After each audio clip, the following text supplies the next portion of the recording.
Adam Ashton, dude, thank you for being here today. I think you are the second repeat guest on the Ooh, podcast, so it's a pleasure to have you back here. thanks, mate. I'll have to try to be the first three-timer in a couple of years. Let's go. I love it. And so you just came out with a new book, Attitude. What was the motivation for writing the book, and why'd you end up writing it? Yeah, I think last time we chatted a fair bit about the shit they never taught you, and this was then the shit they never taught you about attitude because we had this big book. It was like 684 pages. We kind of summarized and tied together the best ideas from 115 different books. And we thought, well, that was like very like broad. It like gave a good overview of the whole landscape, sort of personal development and of sort of the self-help reading journey that we'd been on. Now we want to go like really deep into one specific topic. And having studied a whole bunch of entrepreneurs, CEOs, famous musicians, people in successful in kind of all different areas, we're trying to look at what sort of tied it all together. Did they have some born advantage where they won the birth lottery and just started the race of life 10% ahead of everybody else, and that it was kind of inevitable that they were going to be successful? But kind of the more we looked into it, the more that each successful person had their own sort of set of challenges and obstacles to overcome, and really the only thing in common was their attitude. So we want to really try to dissect what was it that kind of made up a good attitude, and what are some of the things that everybody else can take on as well to to hopefully become as successful as some of these superstars. Absolutely, and I'm excited to dive into all those things today. But how much of that do you think is nature versus nurture? Is there some people that are just born with this gritty attitude that makes them more prone to having success, or do you think that it's more nurture? I think there's definitely both. I think I think there is, some kind of born, built-in, brain chemistry element that helps you see things in a more positive light rather than negative light. Slightly more optimistic than pessimistic. Slightly more sort of let things wash off you rather than cling to you. The negative things. But aside from the nature element, I think there's definitely a nurture element as well. There's sort of the choice element. You deciding and choosing how you want to look at certain situations, and then really just training yourself as well through learning what's a good way to look at situations and what's not. And I think you can train yourself to a fair extent as well. And in looking into the book, it's funny that this book was birthed out of looking back into history and seeing what were the commonalities between the most successful people of all time. Because the way you structured the book, it reminded me of the hero's journey and that journey to hero hero heroism, Something like that. something like that. That's a good point, and um I don't think that was intentional, but maybe that's just how it works. Uh, I was actually randomly enough looking back at the document, like sort of the planning document that we made, uh, you know, 12 months ago, because I was, starting to think about what comes next. What's the next book that we do? And I was looking at it, I was like, oh, this is so different to how it ended up. Like the structure of it was totally different. There was one lesson that wasn't even in the plan document and one that was in that got cut, and then a whole bunch of books got moved around and the different parts and the different lessons got moved around. And maybe it was just like maybe it just felt right. Maybe that's the right order, that we kind of had vision, change, learning, fear, and boldness. That was kind of like the hero's journey order that it had to be in. Maybe that's why. Maybe it just didn't feel right the original way, and we had to shift it to this way. It wasn't intentional, but I think that's a great observation. Very interesting. So it's vision, change, learning, fear, and boldness. Mm. So let's get started at the top with vision. So what is that vision? How do we go about thinking about planning to the end? Yeah, that's really the whole point, is that over the next 10, 20, 30, 50 years, you're going to get somewhere. Uh, but unless you kind of consciously, intentionally choose where you want to go, you're going to end up, it could be totally opposite of where you hope to go. So it's just taking a little bit of time up front, as you get started on your journey, to just kind of work out a bit of a direction of where you want to head. It's going to be impossible to plan exactly. And of course, that plan is going to change over time. But you do need to have a plan, because if you don't choose where you're going to go, someone else is going to choose for you, and they're not going to have your best interest at heart. That's such an important comment there. If you don't have the plan, someone else has a plan for you. Absolutely. And we need to be conscious about that and go about that deliberately. Absolutely, man. I think it's, some people are super strong on goal setting and visualization and stuff like that. I'm probably less so on the specific goals, but definitely on the directional element. Like, you definitely need to intentionally choose a path.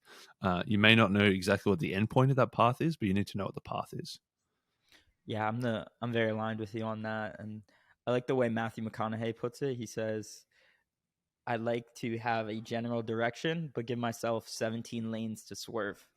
Oh, nice. That's That's a what I big think. highway, but I like it. Big highway. Yeah. Absolutely. So how is the book structured? What is the style within it? So you have these different lessons, and then Mm. what is the meat of it? Like, is it stories from different people throughout history? Is it some observations, some lessons? What's the structure in there? Yeah, so if we take, they're all slightly different. Each lesson's slightly different. Those five that you mentioned before, but say Vision, for example, we take the story of the book The Alchemist as a bit of a metaphor. Like, he goes through a lot of change, he faces a lot of obstacles. So we kind of like to set up the book with a bit of a story like that, which we can use then as a metaphor later on. We go into a book called Peak, which is all about Maslow's hierarchy of needs, and kind of talking about the metaphorical pyramids in the Alchemist that the alchemist was searching for, versus the the metaphorical pyramids, I guess, of the peak, Maslow's hierarchy of needs, as well. So looking at how the story of the alchemist searching for his pyramids actually put him at the top of Maslow's pyramid of the hierarchy of needs as well. What an interesting observation there. It's funny that it's The Alchemist. It's very fitting I know. for the I podcast. just looked. I just looked up to the top corner of my screen and remembered the name of your podcast as well. Yeah. That's funny. I think last time we talked, you more recently read The Alchemist, or was that a book that you had? Because I remember you telling me you weren't a huge fan of Mm. novels. Yeah, I read The Alchemist in like 2016, and it didn't really stick. Like, maybe it did. I don't know. But then, because I reread it again probably in 2022, in preparation for the book. So I reread it 6 years later. I feel like I liked it less the second time around. Even I felt like it was a bit chaotic, that specific book. And I don't know. I kind of like our version better. The short version. We kind of tied the story together a bit. I feel like some of the I don't know. I can't throw too much shade because he sold a shitload of books of The Alchemist. So, and people love it. Everybody loves it. So there's obviously something there. It's interesting because it didn't land with me the first time either, and it landed with me the second time because I identified so much with the character in the book. Mm, And I think that might be why it lands with people so much, is because it's interesting. about this young kid who is wandering around the world and doesn't really know what he wants to do. And he Mm, just wants to see the world more, and he's curious. And through that, he finds his way. And I think a lot of I love that. young people in particular resonate with that message. So maybe it was just because it's funny, because at the first time for me too, it didn't land. So Mm, I think it's one of those books that it just happens to be a certain time and place for you. I think so. Yeah, I know my co-author and podcast co-host Adam Jones. He said when we reread it together last year, he said it was like the fourth time he'd read it, but the first time he'd actually got it. So That's for him, it interesting. took 4 goes to actually finally get it. So maybe I got to read it 2 more times over the next 10 years, and I might finally get it. It's an interesting thing, right? Like, you mentioned it in our first podcast that the book stays the same, but you change. Mm, and there's a lot of wisdom in books that we already read that we glanced over the first time. Is there a book Totally. that stands out for you in terms of the first time you read it, it didn't really land, and then with time, things changed and it turned out to be one of your favorites? I think I need to. I don't know. I suppose for me, I reread the ones that I really liked. I don't Mm, reread the books that I didn't like so much. So maybe I got to makes reread sense. some shit books. Maybe I'll be realize that I was wrong after all. Like there's a lot of times where I read uh, awesome books and then I reread it and I'm like, yeah, oh yeah, that was so fantastic. I'm glad I reread that again. Um, Sometimes I reread. I'm like, yeah, I suppose it's solid, but it's not that great. But I Mm. don't really often go like, that was a really shit book. I'm going to reread that and see if it got better. That Maybe I makes need sense. to. I do the same. It's funny. So wait, explain to me how you tied in The Alchemist, the book The Peak, and Maslow's hierarchy of needs. What is that commonality there? Yeah. So with so this book Peak by Chip Conley, he takes the five levels of Maslow's hierarchy of needs. He kind of turns them into like three just to simplify it, and then he applies that to all different situations when it comes to business. He applies like employees have got like their own pyramid where it's like money is at the bottom layer. Once you've got enough money, like you're not starving, you got food on the table. Above that is like recognition, and then above that is meaning. So like that's like the employees sort of pyramid. Then he's got like a manager's pyramid as well, and then he's got like an owner's pyramid. Like if you own the business, and then he's got an investor's pyramid as well. So like each different person involved in a business has kind of their own pyramid. But I suppose looking at like the um, employees pyramid, it's kind of like that money recognition meaning is kind of like the job career calling. So like at the start of the alchemist journey, Santiago, he had a decent job. He was a little shepherd. He was making his money at the base level of the pyramid. He probably didn't have a whole lot of recognition or meaning from that. When he steps up to, he works at the like the glass merchant, making his money from there. He got a little bit more recognition because he realized that he was able to turn that business around. Like it was the crystal merchant. I think he was like, no one was going to the store, but then he started selling tea from that store, and he was able to really like get a lot of value out of that. And then kind of he takes the next step up when he goes to the Oasis, and he becomes the big dog of the Oasis. So he's kind of stepping up the pyramid again to get a bit more meaning, contributing to like that whole community. And but even still, there was something more that he wanted, so he needed to keep stepping out again. So it's kind of like tying that story of the alchemist and his journey through how he kind of stepped up through that job career calling pyramid. It reminds me of the other day I heard this podcast with Alex Hermosi when he was comparing doing something of meaning with the scene in The Matrix where honestly not too familiar with the movie, but there's a scene where the guy takes his eye away and looks at the woman in the red dress. And he compared that to how when we're doing a very meaningful task or something going towards our calling, we will get passed by women in the red dress.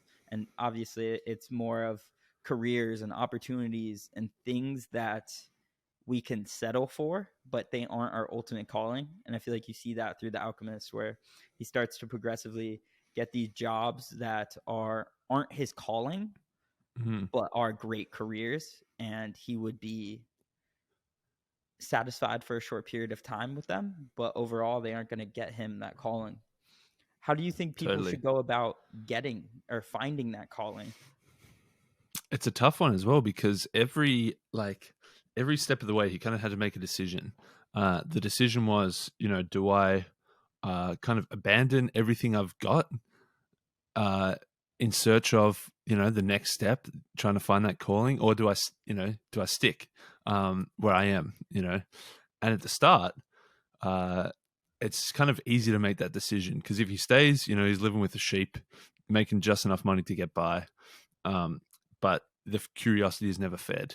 If he abandons the sheep and sets off on the journey, of course, he's not losing a whole lot. The next time, he gets robbed in the bazaar. He's got no money. he's got kind of no choice. So obviously his choice is either he just has to like get some money to go back home, or he keeps going on this journey to find the next step. And then like he kind of gets, the more he builds up and builds up, he's giving up a lot more each time. When he's the big dog, I don't know what title it was, the big dog of the Oasis, and he's got his future wife there as well. He could see a fantastic life ahead. He's going to have all the camels he could desire, whatever other treasures he could get. Like, for him to then abandon that to go to the next step is going to be it's such a tougher decision. So it's kind of like, yeah, each time you progress, you're getting a little bit closer to your calling. But if you're not quite there, you got to give up so much more to risk it, to try to find it. And that's going to get harder and harder, because to give up, the level of the shepherd is kind of an easy decision. It's obviously tough at the time, but in hindsight, it would have been super easy to give up. Being the king of the Oasis, that's a pretty hard one to give up. So I think it's when you're looking for your calling, I think it is kind of important to, to go full circle, to have that a bit of a vision from the start. To know where you want to head, and of course, you need those 17 lanes to swerve. You're not going to know; it's not just going to be a one-way street. But you can't swerve too far either. You want to know that you're heading in the right direction at least, and that every time you achieve a little bit more success, it's going to be that much harder to give it up in search of striving for the next thing as well. And the big part of that book is the omens calling him towards that ultimate calling. Is that something that you believe in? I think, I don't know, maybe more so recently than ever before. I think probably early on, I was probably more pro omen, and then I went very anti omen. Now I'm starting to become more pro omen again. I don't know. I think it's I think the calls are often there, and as he says in the book, like, often we just don't listen to it. And if you stop listening to it, eventually those calls are going to fade to a whisper and eventually stop altogether. So you need to, if you hear that call, if you hear that the whisper of the omen, you probably should take notice. So I think, yeah, do I believe in the omens? I think probably in the last 3 weeks more so than ever. So maybe you've called me at the right time. Interesting. Why is that? What has happened in those last 3 weeks that has caused you? I think it's just not. I'm too late for a quarter life crisis. I'm too early for a midlife crisis. So it's somewhere in between. So I'm in the depths of a third of life crisis. Doesn't roll off the tongue quite so nicely. Just like thinking about, I guess like Santiago. Like, things are fine at the moment, but is it time to abandon it all and move on to the next phase?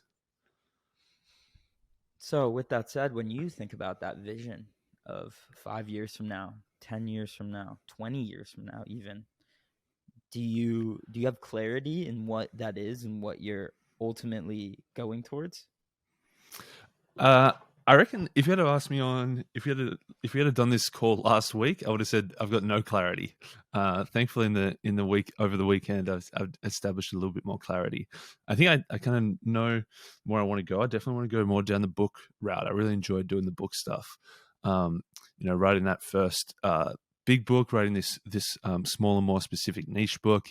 Kind of the more books I write, the more book ideas I get from more and more books. I think I want to go much further down that path. So, do I know the exact endpoint? Absolutely not. But I think I know the direction I want to take. I think you made such an important note there, saying that the more books you write, the more book ideas you get. And Totally. I think that when we start thinking about embarking on something like writing a book, and we don't know what to write about, and it seems so overwhelming and complicated and unclear. And as we start taking steps towards that action, the path becomes clearer and clearer. And at the starting line, man, it always seems so hard and impossible, but just with time, you break it down and it gets easier and easier. And once you start letting go of those limiting beliefs, the sky's really the limit. Absolutely, man. I like that a lot. And it really is, like, as much as you can dream about it, wish about it, hope for it, think about it, visualize it, it's not until you actually start doing it that you start to really work it out. Absolutely. Well said. So let's transition to lesson 2 of change. Yeah. Change uh is obviously, if you know, we've set this vision for ourselves. We might then realize there's a bit of a gap between kind of where we are now and where we want to be. Um, and obviously, in order to bridge that gap, we're going to have to change. We're going to have to change something. Um, we're going to have to change, some of the things we do. We're going to have to change some of the things we think. We might have to change some of the elements of who we think we are, and that can be pretty scary. But obviously, it's going to be a necessary part of that evolution towards your vision. Yeah, it's a transformation when you start seeing this path and you have that vision, but the person you are now, it's going to take a different type of person to complete that task. And Mm. man, that change is hard. That change is hard, and it requires a lot from you. Yeah, that changes hard. So for this lesson, we talk about a book called The Slight Edge, which kind of lays out sort of two different life paths. Sort of like the beach bum or the millionaire is the author's version, his story of it, where you can kind of take, everything curves, everything's kind of exponential. You're either exponentially getting worse or exponentially getting better by every sort of small decision that you make every single day. And obviously with exponential graphs, if you remember back to year 9, year 10 maths, it's like flat for a very long time. And it seems like nothing's happening, and then bang, it kind of takes off. So the two paths, the exponential up and the exponential down, feel very similar because for a long time they're just kind of flat, ever so slightly apart. But then obviously the further and further into the future you get, the further apart they get. So you want to make sure now that you're stepping onto the slight edge path, it's taking you up, up towards the changes that you want to make as opposed to down. And then from there, from once you've kind of made that decision, putting in the right sort of daily decisions and daily habits in place to take you up, not down. We talk about then the obstacles to change, things like laziness, things like impulsivity. Of course, it's going to be easier to stay the same rather than change. So there's 3 or 4 things that you can overcome, the obstacles to change, to help you make that change better. And then we finished that lesson with like a bit of a metaphor of making diamonds, like the heat and pressure deep underground required to turn basically a lump of coal into a precious diamond is kind of the same sort of heat and pressure that you need to expose yourself to turn yourself from something pretty basic into something super valuable. It's so funny because that changed the reason why this podcast is called The Alchemist's Library, because it's that path of alchemy, and it's led to gold. It's that transmutation process that's required. And yeah, like for me, it was like fear led to anxiety, which led to this, which led to that, which ultimately led to taking more responsibility for the things that I actually wanted to do with my life. So, it's interesting, but doing those hard things is obviously the hardest part. Mm. How do you think we should get over that edge and be able to consistently be doing the right things instead of the wrong things? It definitely starts small. It definitely starts with the things that you probably think don't even make a difference. Um, you know, you're at work or whatever. It rolls around to 3 o'clock. It's time for the afternoon snack. Do you pick the choc chip cookie or do you pick the apple? Like one day it doesn't really matter. But if you do that same decision, every day for 10 years, it's going to make a big difference. So it really starts with just those very, very small things. I think often, when we've just laid out this massive grand vision, we think we need to make a massive change. We need to quit the job, we need to move cities, we need to abandon all our friends and find a new group, all these massive things to make this big change towards our vision. But really it's just going to be the small things. It's just going to be reading 10 pages of a book a day, or going for a walk around the block. Any of those super small things are really going to help. It's so well said, and it's something I don't think people realize enough.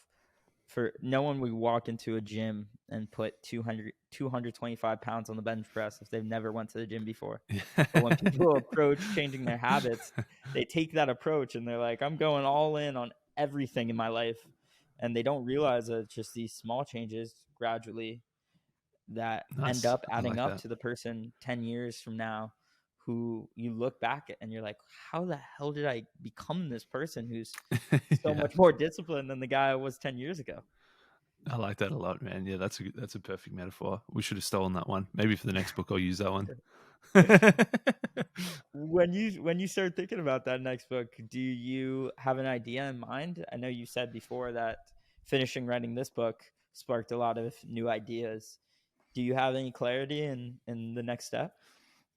Yeah, I've definitely got like I think I want to do so we've kind of done these two books were very much like so with our podcast, we'd read we've done 400 episodes, we'd read 350 different books. The first time when we did it 2.5 years ago, we kind of took like the best 115. Well, we wanted to do the top 100, and then we're like, oh, this book's too good, we can't not get this in, so it ended up being 115. um, and then this next book, we're like, okay, well, all those 115, we can't, like, we don't want to repeat ourselves, so we're going to start afresh and pick the next best 20, 25, whatever it ended up being. I kind of want to do two parallel paths, I guess. So one book definitely down this similar vein. Like they look the same in the sense of like the same cover, the same font, just a different color. So the next book will be the same sort of theme, taking the best wisdom from the best authors and the best books and putting it all together. Say rather than someone having to read 20 different books on one specific topic, they can just read this to get all the best stuff. And then at the same time, I want to do something totally different as well. That's not kind of leaning on other books. It's just like a fresh thing. It's so interesting. I was talking to somebody about this today, that so much of creating new concepts or having insights isn't so much sitting there and having an idea come to you in like a meditation or something like that. It's more of being almost like a DJ and combining all these different things together into this one thing. And I I love that like it. approach that you've taken with the books. And the aesthetic is cool. I like the matching energy from the books. But when you think about what you've done with these past two books, how do you think you've changed as a result of that? And like, what do you think specifically in this new book caused a change in you? I'm definitely proud of both. The second one was a lot more intentionally stepping away from the book and kind of challenging myself to like link them together a lot more, like kind of weave the lessons together, weave the books together. Um, Previously, so the first book, it started out as we're literally going to do. We'd done this free giveaway, for our podcast. We called it the top 50 best books of all time, where we just literally took our favorite books, did like a paragraph on each, ranked them in order. It was a nice, free giveaway for people who listen to the podcast. If they listen to 150 episodes and they're like, "What's the best? What's your favorites?" So that was a nice freebie we gave away, and it was super popular, heaps of downloads. So we're like, okay, well, if we want to make this serious, instead of 50, let's do a top 100. Instead of a paragraph on each, let's do a couple of pages on each. We end up with 100 books times 1,000 words. That's a 100,000 word book. That's pretty serious. That was the initial plan. It ended up being like 170,000 words and 115 books and a hell of a lot more effort than we could have ever imagined. But because it kind of started when we did the first draft, it was literally like 100 to 1 and like 1,000 words on each. So they were all very different book summaries. Effectively, that's kind of what it was. We had like 10 or 15 listeners, like of our super keen, super core sort of fans, read like 10 like summaries each. Like someone read 100 to 90, someone read 90 to 80, and kind of got their feedback. And a lot of the feedback was like, firstly, like it's good stuff, but it was a bit dry in the sense of like it was a bit too book summary. Whereas our podcast is like, yeah, we're kind of summarizing the best bits, but it's also like our stories, a few gags, like a bit of lightheartedness, a bit of fun, which was kind of missing from the first draft of the book. So we definitely had to add in more of those. Like there was the occasional story that we'd added in, and everyone was like, do more of this. So that was definitely one that we took on board and fixed up.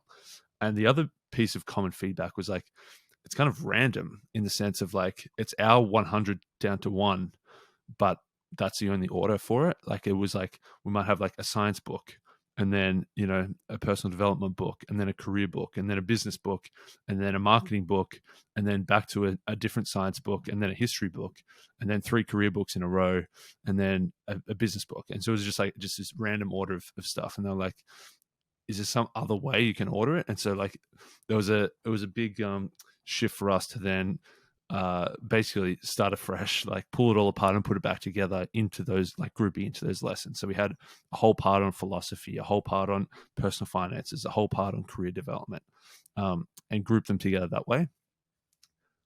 Which was awesome. And some of the lessons were really, really good in terms of how they flowed.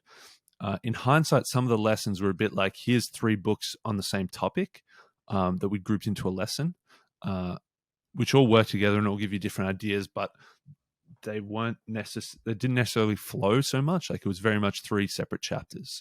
So definitely the challenge for this book was to really make sure that they all flowed together nicely. So, sort of setting up and having callbacks to the previous chapters, really taking you on that journey, as opposed to just like, here's this book summary, here's this book summary, here's this book summary. They really all flow together nicely. So that was a big challenge to get it to work. And then I suppose your original question was like, sort of, how did you change or something? So it was definitely like, for me now is a strong emphasis on like the structure, the flow, the reader's journey as well. How do you teach the lessons, not just by saying here's the lesson, but kind of taking the person on that journey as well. So for me it was taking that empathy to get out of my brain into somebody else's brain who's reading it for the first time. And then also kind of this obsession now with structure, the structure of books. Would you say that was the hardest part, figuring out that structure? Was that the hardest part of writing this book? Yeah, I think it was the hardest part, also the best part, which is good. But definitely, like, I spent a ridiculous amount of time up front, planning and structuring, as opposed to last time. The best way for us to start this massive project was to just get into it. We got started, we got writing, we wrote those 100,000 words. We ended up rewriting those 100,000 words like 4 times because we kept changing and kept pulling it apart and putting it back together and starting from scratch and adding more stories and moving bits around and stuff. So it took a long time, but it was the best way to do it. Whereas this time I was like, cool, I know that I can physically do it. Like, we can write this book. So how do we write it as best as we possibly can? And that meant a lot more time upfront planning and structuring. Of course, it changed. As soon as we got stuck into it, it changed and changed and changed. As I said to you at the start, how the original plan was totally different to where it ended up. But like having that intentional focus of trying to like structure it up beforehand made it super easy to write. Once it was kind of, the structure was in place and I knew what I wanted to say, it was kind of easier to then actually just write the words. And through that process and through everything that you do, you've obviously learned a lot, which leads to lesson 3 of the book, which is learning. Take me through lesson 3 and what the main stories are in that book. Yeah, did we talk about the 4-Hour Chef last time? I can't remember. Maybe it was just we did. We definitely did, because I was surprised that was one of your favorites. Yeah. So this is so the 4-Hour Chef obviously sounds a lot about becoming a chef, which it kind of is. Like, there's a section on how to become a chef, or not so much a chef, but how to go from, someone who cooks 2-minute noodles and boiled eggs to someone who can actually cook genuine, like, dinner party meals, inviting six friends over and cooking up a big feast. That's one part of the book. But the other part of the book is really then using that as a metaphor for, like, how do you learn new things? How can you apply the principles of learning how to cook and apply that to learning anything, learning a new instrument, learning a new language, learning a new skill that you need for your job, learning a new software platform you need for your business. So it was really like taking those steps, combining the 4-Hour Chef, his kind of like 4-step framework, and combining that with a book called The Talent Code, which kind of has sort of 3 key rules sort of learning new things. So it was mixing those 2 together to say, okay, if you want to learn something new, there's kind of the 4-Hour Chef way is kind of like getting to the point from like 0 to like, 3 out of 10, of like getting above what most people can do. And then the talent code is kind of taking you from like 3 out of 10 to 9 out of 10. Can you take me through that process of going from 0 to 3 to 9? Yeah. So the first bit is really like taking that time up. It's kind of like the bring it all together, like the vision, laying out the vision, thinking about the structure of the book. Like up front, it's kind of like deconstructing this big skill. So an easy one to kind of talk about is like, if you want to learn the skill of how to play golf, the skill of golf is really like a whole bunch of sub skills stacked together. There's driving off the tee, there's hitting with a wood versus an iron from the fairway, there's hitting out of the rough, there's approaching the green, there's chipping, there's pitching, there's hitting out of the bunker, there's putting. There's a skill of how to look cool whilst holding a cigar in your mouth while trying to nail that part. Like there's all those sub skills that you got to add together to get to the eventual skill of golf. So it's like, rather than one approach is like book around, buy clubs, book around 9 holes with your mates, go to the course, and you may kill somebody because you don't know what you're doing. Like, and it's a dangerous thing to do with swinging a golf club around. A better way to learn, and like you're going to take all day, you're probably never going to get a ball in the hole. A better way to like learn the skill of golf would be like go to the driving range 5 times and practice just driving, and then go to the mini golf, the putt, and just putt, do that 5 times.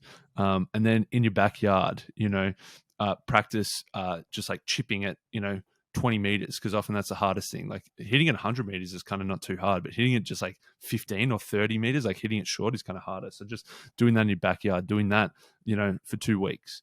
And eventually when you actually get to the golf course, you can then stack those little building blocks together to make the big skill. So using that is kind of like getting you from 0 out of 10 to 3 out of 10. It's really about not just trying to learn the whole thing, but learning each individual bit one by one and then stacking them together. It's so interesting. It actually, funny enough, reminds me of something I heard that really separated Tiger Woods from the pack, was his love for practice, and specifically deliberate practice. And everyone would just want to play golf, and he would want to do exactly what you just said: go to the driving range, go to the putting green, go chip balls, and really hone in on each specific part of the craft instead of just playing golf as a whole. And they said with time, he was doing that from the ages of 3 to 18, that he didn't even like playing golf as much as he liked practicing golf. And that was really the thing that separated him from the pack. So it's interesting to see that fit in exactly with what you're saying right now. Yeah, totally, man. I could understand that. Like for me, I enjoy playing golf, and like a few mates that I play golf with every year, when winter comes around and it's hard to play golf, we're like, this year we should just like go to the driving range once a week, and then we should just like practice putting once a week, and then we're going to be so good next year. It never happens because we're not Tiger Woods level. I say the exact same thing. So funny.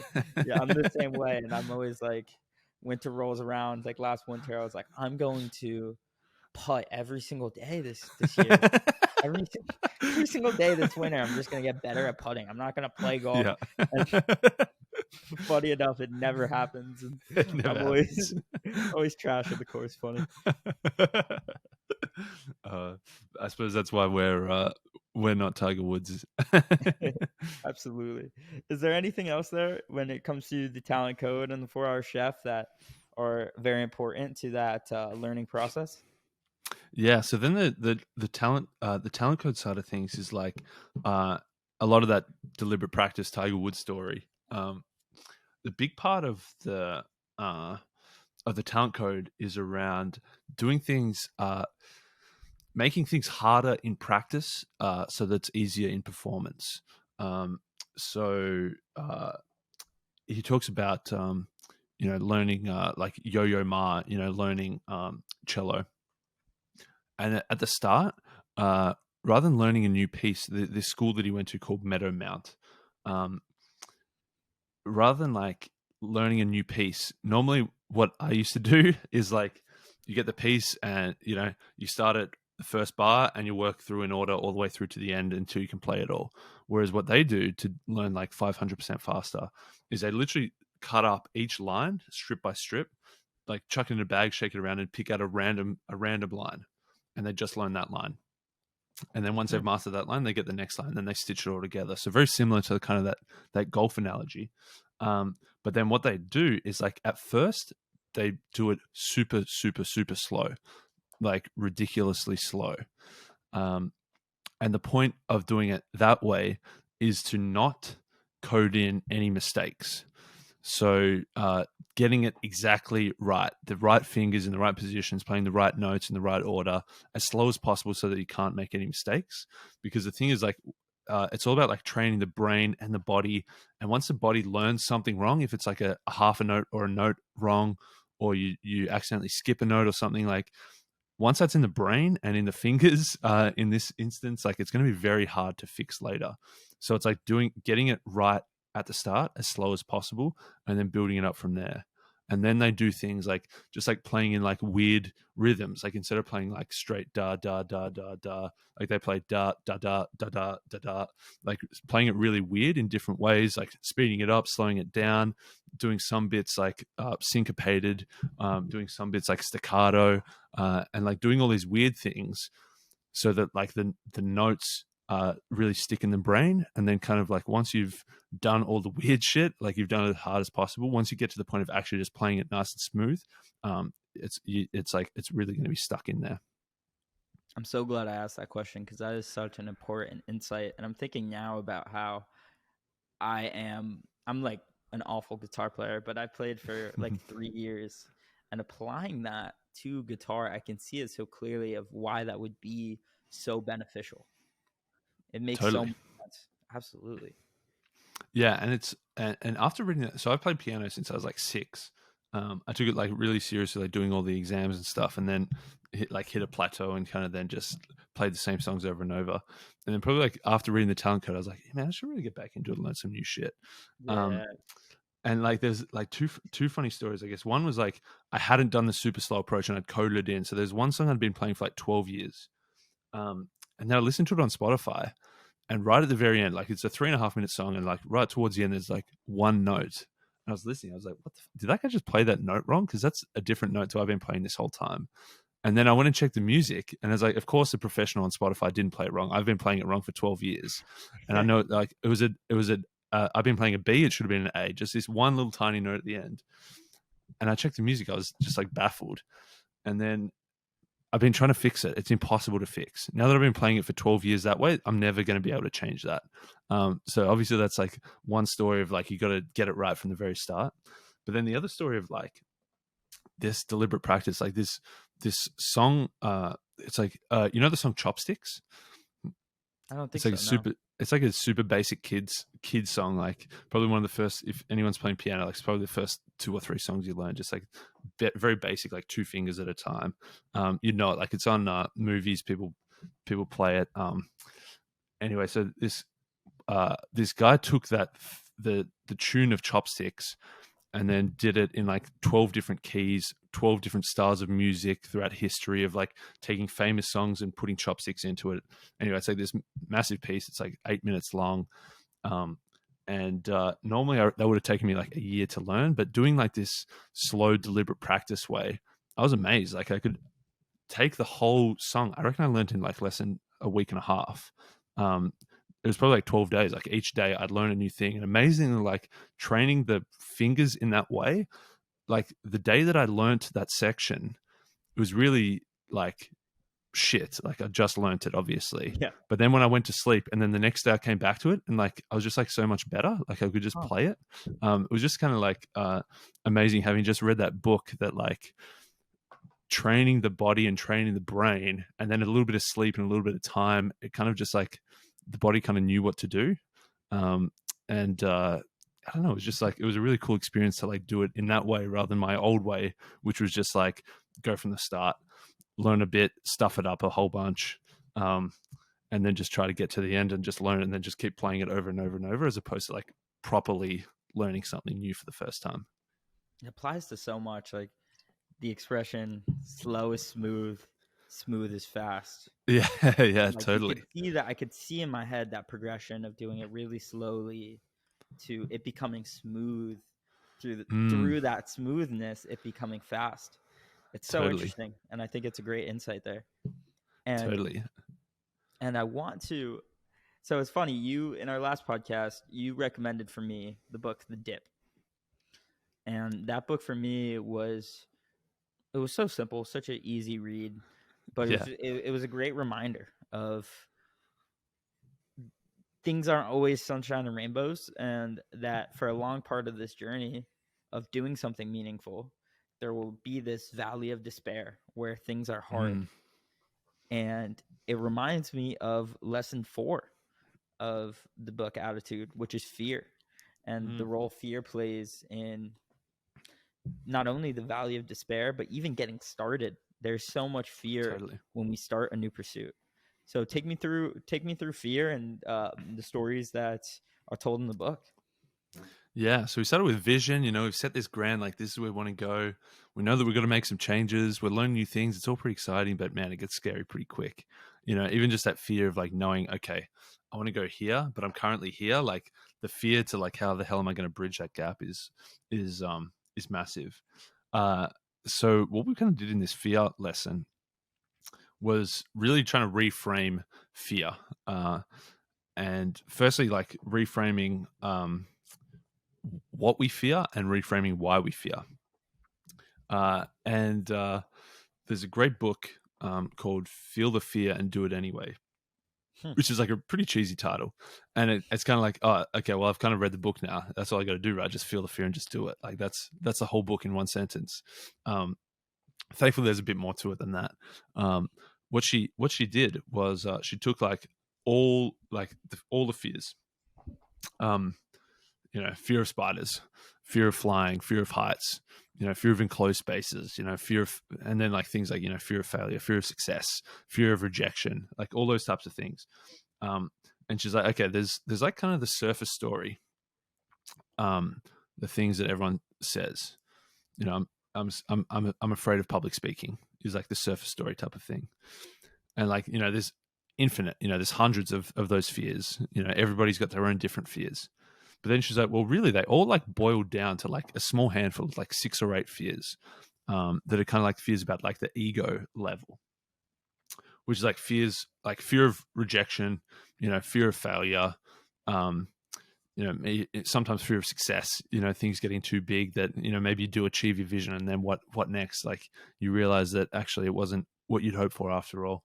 Like it boils down to like just like 6 of those things. And then like you can think of like, say, fear of rejection as kind of like that middle level fear can show itself on the surface in a few different areas. Like fear of rejection means you could be like, scared of in the professional realm, like job interviews, because you don't want to go and you don't want to try and get a new job because you're afraid that you'll get rejected. Or it could be like in the dating realm as well. You don't want to try and meet somebody new because you're afraid you'll get rejected. So if you've got this fear of rejection, it can sort of manifest in different areas of your life. And then she said, really, well, from those like 6 or 8 like fears about the ego, like the rejection, the failure, those types of things, there's really only one fear that underpins everything, and that's a fear that you can't handle it. So the fear that if you get rejected from your job, you're afraid that you can't handle it because your brain starts spinning out, oh no, this person doesn't want me.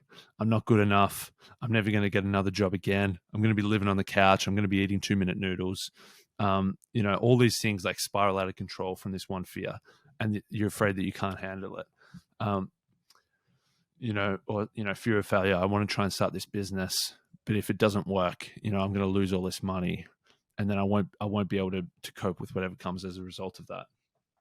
So what she's saying is like all these fears like boil down, the fear of job interviews down to the fear of rejection, down to the fear that you can't handle it. And that really, if at the root of like every fear is the fear that you can't handle it, then really there's only one solution as well, is to become the type of person that can handle it, to build yourself up in a sense that you can handle anything that gets thrown at you. So that, you improve yourself. The alchemist journey, you turn lead into gold. You start as lead, you become gold. Once you're gold, you can handle anything. And if there's nothing that you can't handle, then all of a sudden all those other fears disappear. It doesn't make the fear go away. You can't ever really make the fear go away, but it does mean that, whatever happens, you're going to be able to handle it. And even just the awareness that that's all it is. It's just a fear that you can't Yeah, handle it. That that changes it completely, because once you see totally. that, you're like, I absolutely can handle that. Yeah, Like, totally, it's so totally. minute. It Like, is there's very, so many things. it is very disarming, and it just turns that, like, the fear of public speaking. It's just like this nervous energy that I'm gonna say the wrong thing. People are gonna laugh at me, and then if you can boil that down and realize that you can't handle it, all of a sudden, um, if you realize either you can handle it or you just realize it's not like this nervous anxiety, it's more like this bit of excitement, a bit of a buzz, a bit of ecstasy before doing this exciting new thing, to really just reframe that fear. Does the fear of death fall into that category as well? I suppose yeah, big time. I'm trying to think of which like middle level. I suppose it's more like the fear of like the loss of a loved one, like she talks about a lot, like death of other people. um That I makes don't know, the sense. fear of death. I suppose you got no choice but to handle it, hey? Yeah, right. What? I don't know. There's no I don't know. alternative to You that stumped me. Yeah.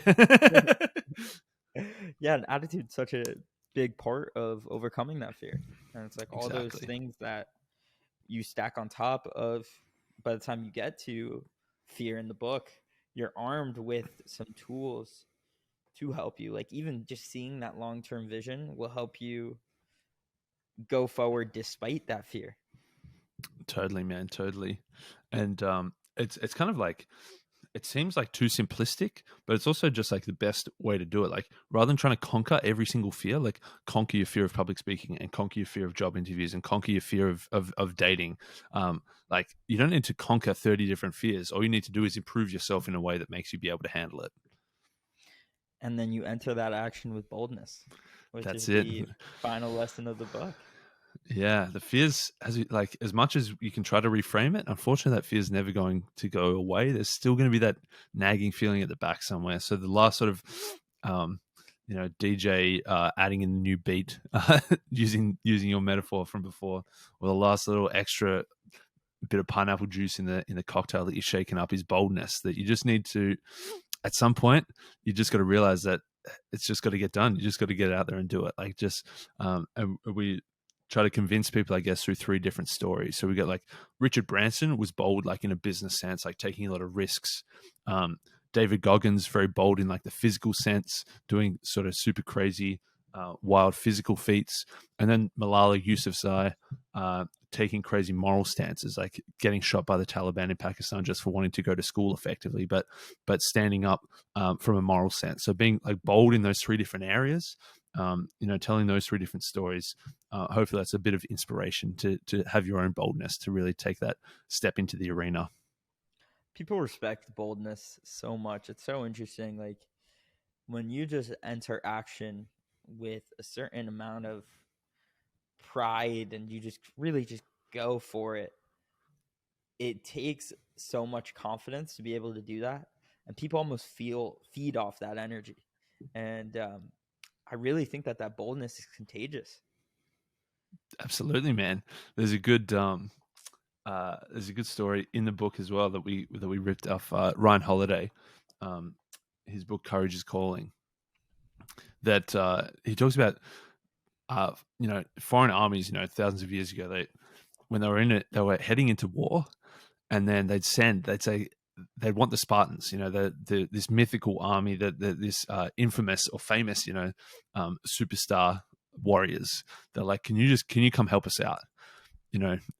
With you guys on our side, we're going to be fine.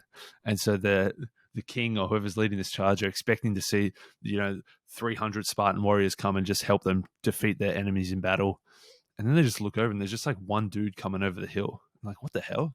But it was like, what it was that all that they needed was this one Spartan, this one, this one warrior with enough boldness to just kind of lead from the front and show everybody else. And that was contagious. So with just that one person diving in there could kind of infect the whole army in a positive sense to really become Spartans. They didn't need the Spartans to fight their battles for them, but just one person just to show them the way. And when we lack that person in our lives that enters that action with boldness. I mean, obviously now in the era of the internet, there's so many examples of that, and you could find these people and look to people like David Goggins and other examples in the book that can provide you with that sense. But how can people outside of that develop that boldness? I think a lot of it is, I think once you've reframed the fear, from the previous lesson, it's going to be a lot easier. Like it requires less. Absolutely. The boldness required to get up on stage and speak in front of people is at first it's going to be massive. Like you need a lot. Like it's a scary thing. Like evolutionary, we're programmed not to have 100 people looking at us. But once we've reframed it and we realize this is actually an opportunity, to learn something new and develop a skill, then the amount of boldness required goes down a lot. You still need some, but once you've kind of reframed it, thankfully, you need less. And I think probably the other part is then again, just like starting small, like we said, like you don't need to take the massive action. Maybe you need to take the very small action that is in service of the massive vision. So you've got your vision, like, but you can't achieve it overnight. You just need to start small. So it's probably just scaling down the boldness required just to that first small step. Absolutely. That's a great way to bring things full circle here. And if there was one takeaway, one big idea that you would want people to take away from the book, what do you think that would be? Yeah, the big idea, I guess, is in the conclusion we talk about this fantastic book, Seth Godin. It's called "What to Do When It's Your Turn," and then in brackets, and it's always your turn. So really, the big takeaway, it's your turn right now. Like whoever's listening to this, whoever's reading the book, like it is your turn. Like whether it's your turn to start a business, to to go for a promotion, to enter into a new romantic relationship, to start a diet, to head to the gym, like whatever it is that you feel is calling you, like it really is your turn to do it right now. And right now there's like nobody, nothing stopping you, in the sense of, go back 100 years when there were a lot more obstacles. There was probably things standing in your way, whether it was like geographic location, whether it was physical access, whether it was financial access, whatever it was, political restrictions, whereas today, like there's really nothing standing in your way except for yourself. So really realizing that, the final sort of piece of attitude that you need is just to realize like it is your turn. So no one's going to give you your turn though. You got to take your turn. So it's all about that attitude of realizing like, okay, it is my time. It is my turn. It's time for me to go out there and take it.